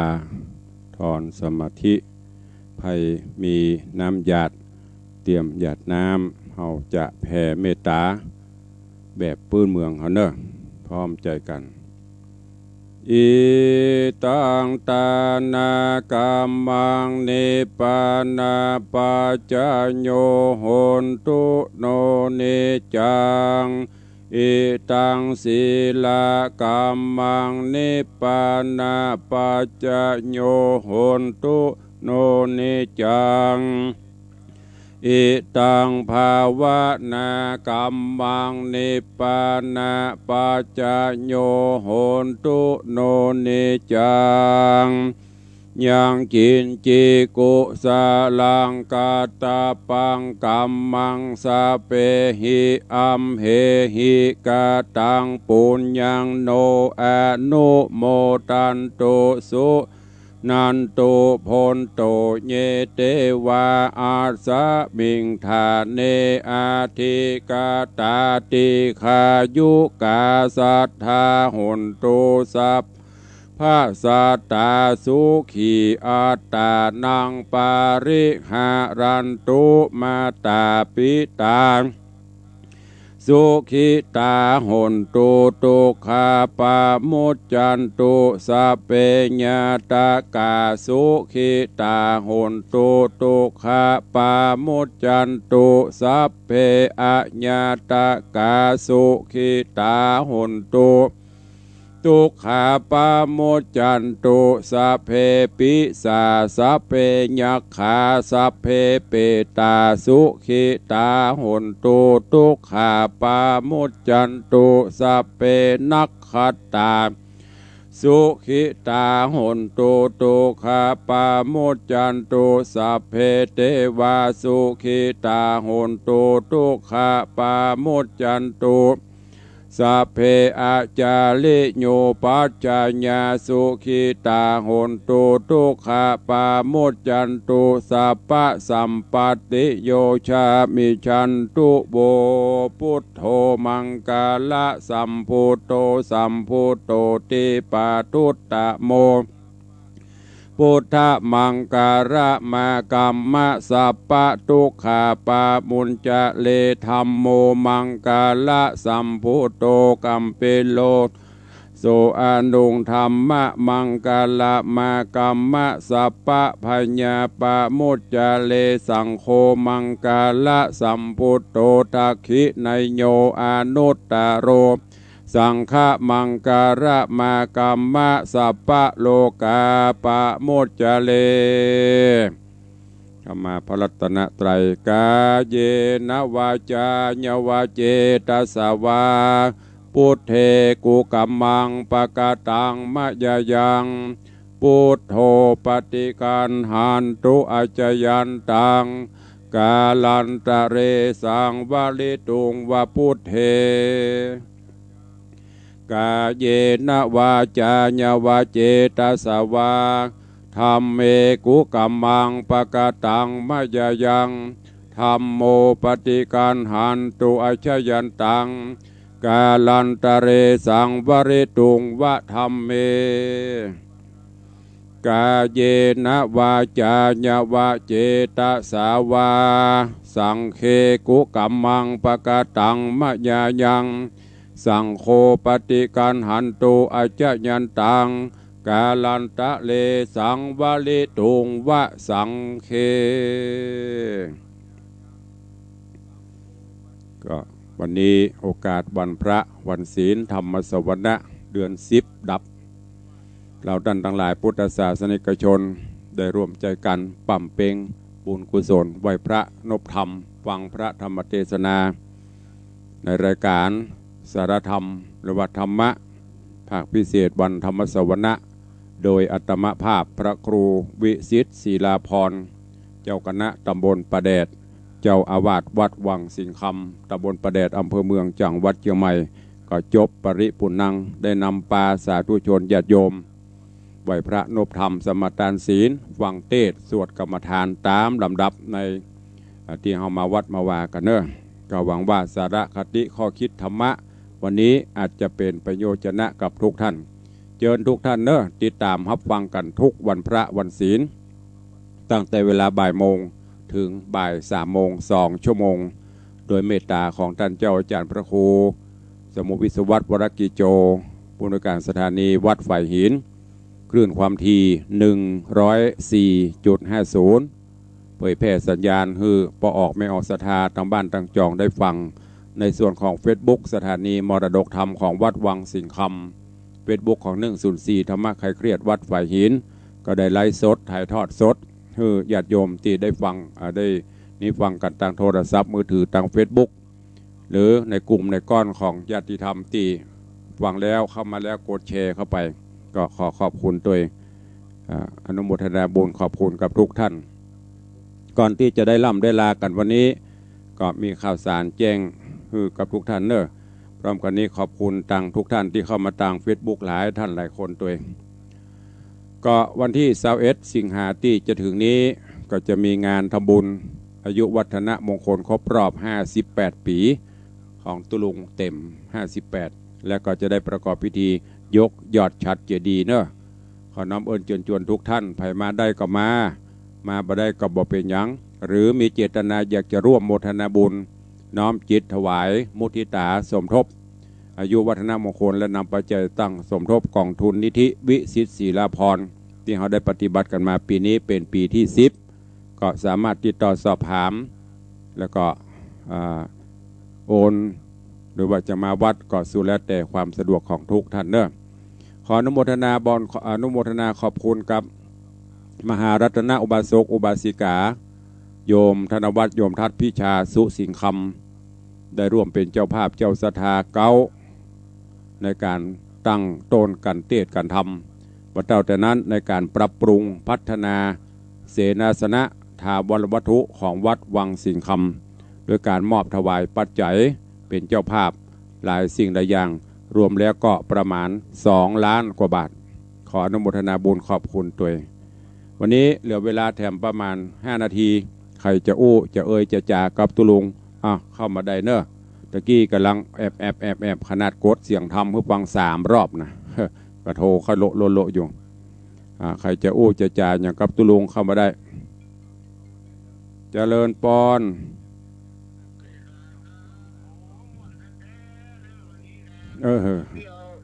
ลูกแก้มนวลลุ่งเลยก็เขาช่างว่าเนาะเอาหางจักราเนื้อไว้สาเนื้อบุญกินบุญการรักษาเนื้อจบเรียบร้อยหมดละนั่งสมาธิตัวก่อนปานป้อนเนี่ยกำเนื้อวันนี้แน่เดี๋ยวจะสาธุขอบคุณกับโยมปเลียงธนวัฒน์สุสิงห์คำฟังธรรมอยู่ที่บ้านดาเครื่องสักการะดอกไม้ทูบเทียนไว้กลางบ้านกลางจองเป็นมังกรมงคลเจริญปอนได้ไปตรวจฟังแล้วเดี๋ยวไปพาตรวจมากวดน้ำในเจ้าแต่เจ้าก็ได้รอบจนจะไปวัดก็ได้รับศีลพรตัวในเจ้าสาธุเจ้าสาธุเจ้าโนโมตนาอำนวยความสะดวกให้ญาติโยมจะไปลืมเนอะใส่กันทำอย่า10 บาทตุลุงนั่ง2 ชั่วโมง5 บาทนะใส่กันทำเห็นเนอะเจริญปอนนมัสการเจ้าตอนนี้บ่ได้ไปวัดกับฟังตุลุงเนี่ยชอบใจตุลุงสวดกรรมฐานมันบ่โวยเดียโอ้ไปวัดอีกพอคนสวดโวยสาธุเนอะ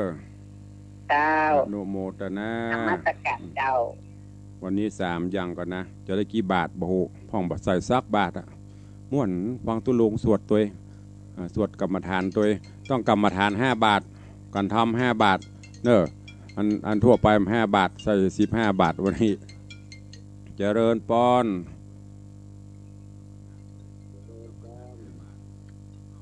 ในหลังกรรมฐานด้วยฉันแล้วเจ้าสบายใจดีไผ่อุ้ยอย่างนี้อุ้ยอย่างจำไปได้กันโอ้มันยังบอกขึ้นชื่อนี่จำได้ก็เสียงว่าได้ยิงจันคำแต่ว่าอันกุเตียมันจะขึ้นชื่อนี่ไปชื่อไปบุสาธุตัวแล้วกันเลยจนจบเอาจนจบดีละโมทนาบุญเนอวันศีลเรื่องอีก1 วันให้เจ้าฮะ ถ้าวันฉีดให้ใหญ่อย่างนี้ มัน ถึงวันไหน ก็ตายกับวันอันได้การทำฮื้อเปิ่นค่ะ5 บาทใจจนคุ้มค่า2 ชั่วโมงก่อน มีโอกาสแห่งสัก2นี่ก่อนจะโอนไปถึง สาธุแม่อุ้ยมอนอนุโมทนาอ้าวเจริญปอนสายต่อไปกูเดี๋ยวมันเมมจื้อมันจะขึ้นนี่อันนี้มันมีกูแต่พ่องเล่นพ่องเนื้อหอมก็ได้บ่หอมก็ได้ถ้าอีดูตู้เจ้าก็หอมมาอีดูก็แล้วไป อันนี้อู้เล่นบ่ได้กับปกติก็มีเพิ่นไปวัดไปบาเพิ่นก็หอมก็ใส่กันนี่ตู้เจ้าอำนวยความสะดวกวันนี้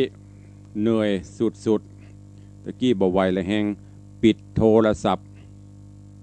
ขอเข้าเฝ้าพระอินทร์ตะกี้ชั่วโมงป่ายจื่นไม่ให้ก้อย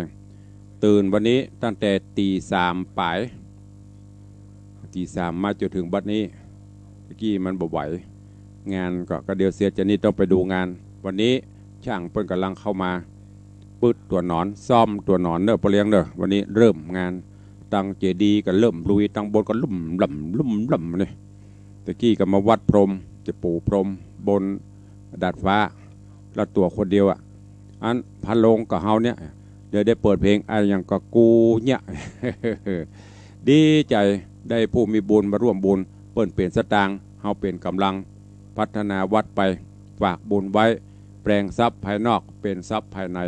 วันนี้เวลาหมดเวลาแล้วเนาะโอ้เตะ2 ชั่วโมงมีคนโทรให้กำลังใจเหียสัก5 คนสา